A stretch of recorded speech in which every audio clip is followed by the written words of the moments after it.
Finally, the Tribunal has finally released the date for the final judgment. And here is the good news.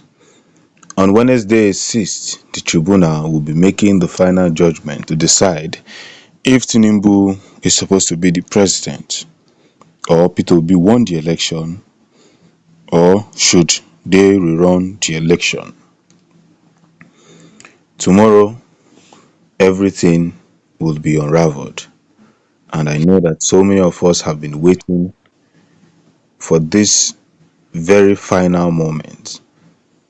And that's what is more important. Yes. But I'm going to take you through on what they have said in this whole stuff. Now, you see, the Court of Appeal wishes to inform the general public that judgment in the following petition before the Presidential Election Petition Court will be delivered on Wednesday 6th September 2023.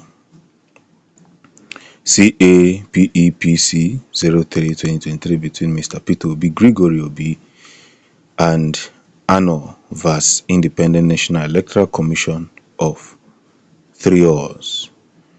Number 2, CAPEPC 04-2023 between Allied People's Movement vs. Independent National Electoral Commission and Ors.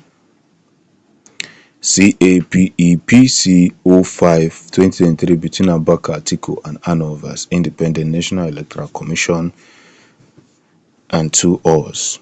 In a bid to promote transparency and openness, the judgment will be televised live by interested television stations for the public to follow. Very beautiful. So we shall be live. Everything will be shown live for everybody to see. So important notes, access to the court premises will be strictly on accreditation. Only accredited individuals, including councils and representatives of political parties, will be guaranteed access into the courtroom. Interested members of the public are advised to watch proceedings from their television set. For accreditation and further inquiries, please contact Josephine on this following number. We appeal for the maximum cooperation of the general public to ensure a hitch-free exercise, please. Now, this is coming from the Presidential Election Petition Tribunal to be delivered on Wednesday and televised live. Wow. I don't know if I'm worried or scared, but all I can say is that this is a good move. Now, let's take a look at judgment by Presidential Election Tribunal on 16th. This is my prediction by Teddy AJ Ike, of course, is one of my good deliverers. Now, election will be invalidated and new election mandated within 90 days rerun. 25% in Abuja condition for return as elected.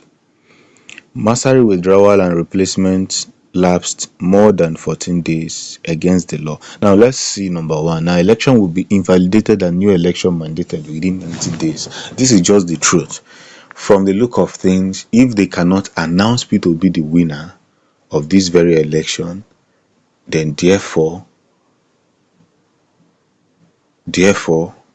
what will happen? They would have to, in every means possible, cancel the election. Yes, you have to cancel the election and set a date for a run, which will be mandated within 90 days. 25% in Abuja, a condition for return as elected. Masari withdrawal and replacement lapsed more than 40 days against the law. However, APM is not a direct beneficiary of the ticket. APC is disqualified. If a petitioner is not a direct beneficiary of a claim, the judgment is likely to be unfavorable for the petitioner. If the petitioner cannot establish a direct interest or harm resulting from the claim, the court may dismiss the case for lack of standing. Tinubu forfeiture was a sentence, but likely the judges will rely on section 137E, in which case 10 years had elapsed since the sentence of that fine. No candidates will be disqualified. So see, we are looking at if Tinubu will not join the rerun of the election. So they are going to be looking at the section 137, which says that if after 10 years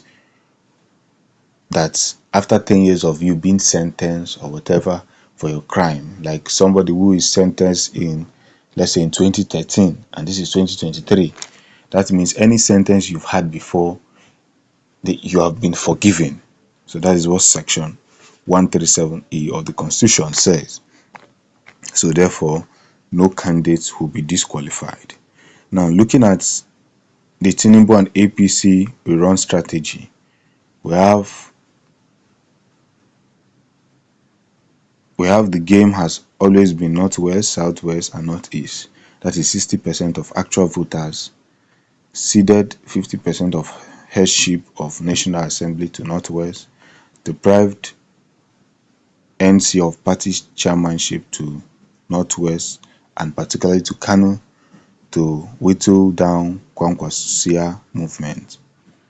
Believe Shettima will have at least 50% influence in northeast, appointed chief of defense from southern Kaduna to sway obedient, concentrating power in southwest by way of appointing Son as chief of army for the first time since a one-year stint by General Akinrinade in 1980, ensuring southwest retains the APC secretary even where the president and chief of staff are of same zone, ensuring all the influential ministers and head of important segments of government are from southwest, bringing Wike on board to FCT to ensure 25%. Are you seeing that? That's what they are going to do.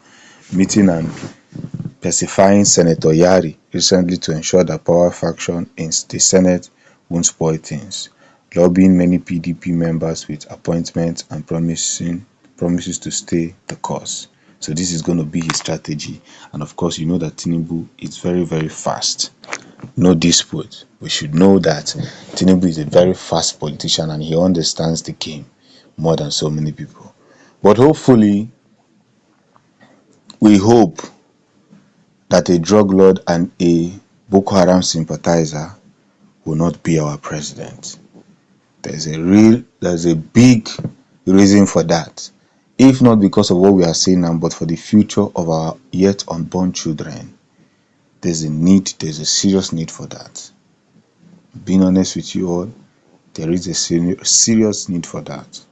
And we hope that tomorrow's judgment will be for the favor of everyone. And may Nigerians succeed. Thanks for supporting the Future News. Peace. But again, before I end, it will not be easy to remove Tinubu from that seat. Yes, it will not be easy, but we hope that justice is not aborted.